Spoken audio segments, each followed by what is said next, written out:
had two games at SoFi Stadium on Sunday and Monday this week where a resurgent Los Angeles team got absolutely hammered by a proper contender. So let's start with the Rams being beaten by the Eagles on Sunday. A sensational all-round performance from Philadelphia, but doing it on the back of Saquon Barkley. 255 yards on the ground, 2 touchdowns, breaking off 2 70-yard-plus touchdowns in the same game. We talked MVP last week and the running back never came into conversation. I feel increasingly like this guy is becoming more and more hyped for that award this year. If this continues, Will, I don't see how Saquon Barkley is not the MVP of the league. I had a story this week about this at talkSPORT.com, looking at the history. Running backs used to win the MVP in the NFL. It actually wasn't that crazy of an idea. You had a kicker at one point won MVP. We're not talking about an anomaly or 1 or 2 running backs. Terrell Davis won it before. You can go down the list. In the 1990s, you would have running backs winning this award, and then it became a quarterback award. And I could go off and on and keep going off about how lazy voters have become to where they just want to tick the box, who's the best quarterback this year, who has the most touchdowns.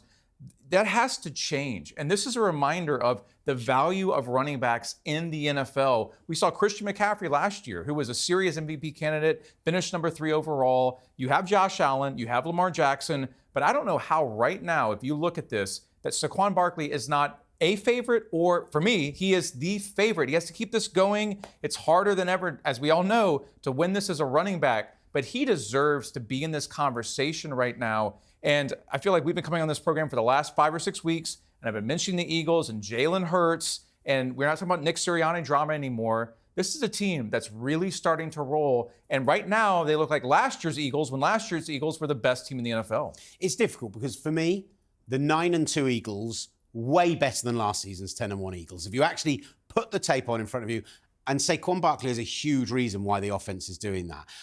I think in the NFL, if we take the actual meaning for most valuable player, I cannot see why it's not, how it would ever not be a quarterback. It is the most important position in all of sports. Problem. That's the problem with it, though. It used to it's not always a best player award. But it used to not always be the valuable player. But how did the definition change? This is a fun conversation for me. How did the definition change in the last 12 years? Because linebackers have won. Defensive, Lawrence Taylor. Was Lawrence Taylor in 1986? Ask Bill Belichick and his football better than anybody in the world. Lawrence Taylor was the best player in the world in 1986. He won MVP. You've had running backs win it before. How come they can't win it anymore? How come the best player can't be a running back anymore? Can't be an edge rusher? From my perspective, and I think there's a lot to be said about the devaluing of the position in general, that running back is just not treated as the superstar anymore. You do not build your entire offense around a feature back unless it's Derrick Henry, unless it is, and in this case now, Saquon Barkley. But for me, Saquon Barkley was this good in New York with a bad offensive line, with Daniel Jones there. But I think he was this good. If you watch those 2 big runs that they break off, Britton Covey for the second one breaks an incredible block at the second level after the best offensive line in football breaks open a huge hole for him. I think he always was this good. He's just now on a very, very good team. But we're not going to give most valuable player to Cam Jurgens, are we? We're going to be giving it to the guy who's going and scoring the touchdown. He's averaging 6.2 yards per carry. That would be the second highest yards per carry average that Jim Brown ever had. Jim Brown, one of the best players in NFL history, and Jim Brown won the MVP 3 times. Yeah, quarterbacks weren't throwing for 40 touchdowns back then, but you can't tell me that if we're going to sit here and debate most valuable player, for me that's always meant you are the best player, but it also is you are the most valuable in terms of you take this person away from this team is not the same. Saquon Barkley has completely changed the Eagles' offense. He's putting up numbers we have not seen in a long, long time. The vote's not done, because I said on here about a month ago and said we cannot give it to Lamar Jackson yet. You can't crown him yet. And Baltimore's been off and on the entire time. But I don't know how he's not in the conversation. And if he's in the conversation, he should be allowed to win the MVP. Why are people so adamant that a running back can no longer, never in NFL history, can a running back win an MVP anymore? That's what it sounds like to me. I think part of the issue is the devaluing of the position in general, though. Right? I agree with you. So Adrian Peterson, in 2011, the last running back to win an MVP, when he won that MVP, he got given a 6-year, $85 million contract. So $14.5 million per year. At that point, the highest paid quarterback in the NFL was earning just north of $20 million a year. Saquon Barkley gets the richest free agent contract for a running back this offseason. It's only $12.5 million a year. It's less than Adrian Peterson was getting paid 14 years ago. Oh, and by the way, quarterbacks are now being paid 3 times what they were being paid. And that's all relevant, but that doesn't have anything to do with the actual MVP of the league. Voters aren't sitting around and looking at who's making the most money. I know what you're saying. What it is about is it's about the league recognizing that running backs, the wear and tear, their shorter careers and all 100%. that stuff is key. But actually, if you've got a good scheme, a good offensive line, a great design, there are very few running backs who are that special. Most of them are plug and play. Most of them, if you can find a really good one-cut guy who's athletic enough and can hit the hole, then you can throw him into the scheme. And the 49ers, before Christian McCaffrey, did it for 4 or 5 years and just rotated through these absolute no-name guys after Frank Gore left. Is Saquon Barkley special? Yes. But I don't think he's Derrick Henry special. I don't think he is a guy who He's better than Derrick Henry right now. He's better than Derrick Henry right now. But Derrick Henry's done it for a decade now. Saquon Barkley's having one good season. But Derrick Henry's going to the Hall of Fame. The MVP is not. Saquon Barkley's not going to the Hall of Fame right now. That's not the Henry's point. We're talking about the going. MVP. We're talking about the most valuable player of the NFL in 2024. That is the only conversation. It has nothing to do with how much money you make, how your offense is run, who's been better for the last 10 years. The award, and I like to stick to facts, the award is the most valuable player in 2024. So that's part of the problem, is saying like, oh, well, Derrick Henry is better because he's had a better career and he's going in the Hall of Fame. That's not what we're actually talking about. Who is the MVP of the NFL right now? And I would have Josh Allen number 1, Saquon Barkley number 2, and Lamar Jackson number 3. And that's the end of the conversation for me. Let's see what his teammates have to say about him, because I did catch up with tight end Dallas Goedert ahead of this game this weekend. You can see the whole video on talkSPORT's End Zone YouTube channel. Go there, like, subscribe, get in the comments as well. But yeah, I mean, he's clearly had an amazing season. The backwards hurdle was a moment. He's in Madden now. It's now in Madden. And actually, that's what I asked Dallas Goedert about.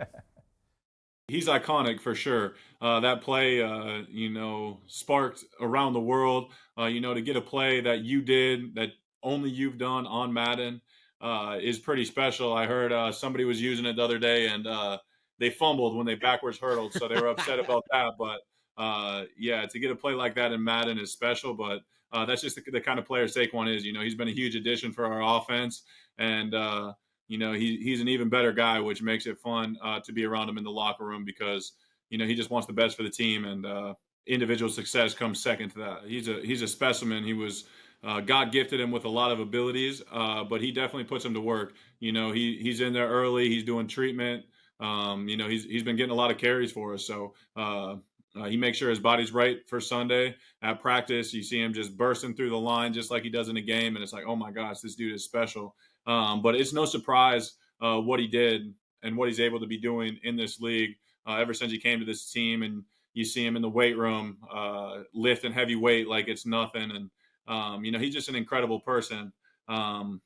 So he did say something to me the other day that there's never been a Super Bowl winning team with a MVP at running back, so he's okay not winning if it can get us a Super Bowl. There you have it. Saquon Barkley doesn't want to win the MVP, according to Dallas Goedert, as long as he wins a ring. He just needs to win the Super Bowl. That's exactly. And honestly, though, I wish more players had that attitude. I wish that Devontae Adams would stop signing for teams because a guy he threw with in college now plays there. Like, he'd go and try and win a championship, because if you win a championship or multiple championships, your career extends way beyond when you stop playing. It usually takes care of itself. So many guys forget that. The money usually works out if you just keep winning Super Bowls. Tom Brady being the prime example. Look, let's just to reflect on the running back position overall, because Saquon is sensational. And I'm talking a little bit out of both sides of my mouth here, because there were 2 huge free agent running backs available during this offseason. And I think DeAndre Swift is in that conversation as well, because he was very, very good at the Lions and has had an impact with the Bears. But really, Saquon Barkley, Derrick Henry. The Cowboys claim they couldn't find the money to sign Derrick Henry.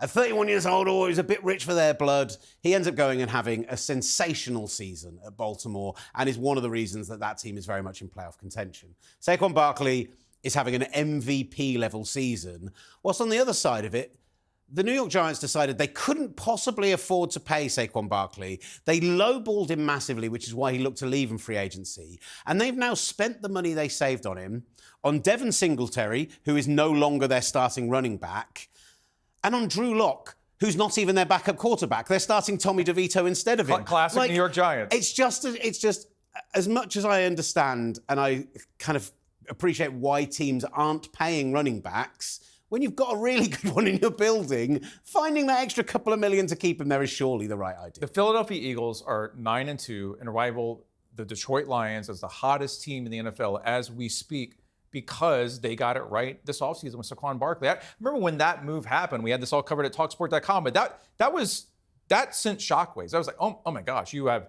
Jalen Hurts, you have A.J. Brown, you have a good defense, you have good offensive line, Kelsey had retired, and you're going to have one of the best running backs. Now, the problem with Barkley has always been health, right? I mean, could he stay healthy? Could he keep this going over 17 games, do this in the playoffs and on? We're still going to find out. He can't have a hamstring issue. He can't not be at 100% in the NFC Championship. But the Eagles got that right. And, Will, you nailed that. You look at teams like the Dallas Cowboys, like the New York Giants. Why are they struggling so much? Why are they not 9-2? Because the front office, the ownership, Jerry Jones, they make the wrong decisions. And often, I hate to say this because you can't let fans run teams, but you would often be better with a team like the Cowboys or the Giants letting a fan blog run that team because they would have known, if you're the Dallas Cowboys, yeah, we should sign Derrick Henry. Derrick Henry would be perfect for this. You or I could have told Jerry Jones be perfect that. for this team. Yeah, the Eagles should go out and gives Jalen Hurts some support in the backfield and give him, because the thing is with Barkley, that takes the pressure off Jalen Hurts. We're not sitting here and talking about every single game Jalen Hurts, who had taken a lot of hits, who had some injury issues himself.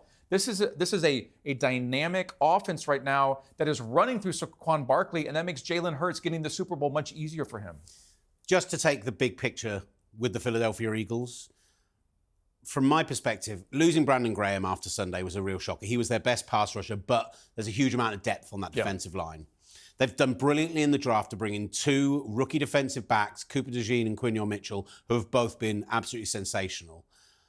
And then the Saquon Barkley-ness of it added to A.J. Brown, the Slim Reaper Devonta Smith, Jalen Hurts, the best offensive line in football. Like, our buddy Dallas Goedert. Like, all of that combined, right now, if the NFC Championship game isn't Lions-Eagles, one of those teams are stuffed up because they are a class above everyone else. And last year, I was screaming from the rooftops to anyone that would listen to me that the 10-1 Eagles were absolute frauds, that they were going to fall apart, that there's no way they'd do anything in the playoffs. I feel like them how I feel about this year's Kansas City Chiefs. I was just going to say, are you talking about the Chiefs right now? Yeah, that sounds quite. like. Because them and I think there's a very, very close comparison between those two. The Eagles, through coaching, through clever pickups, have taken what was a team who were very lucky to be at that record last year to a team who I think are top 3 in the NFL right now. And people in Philly should be dreaming of being in New Orleans in February at this point.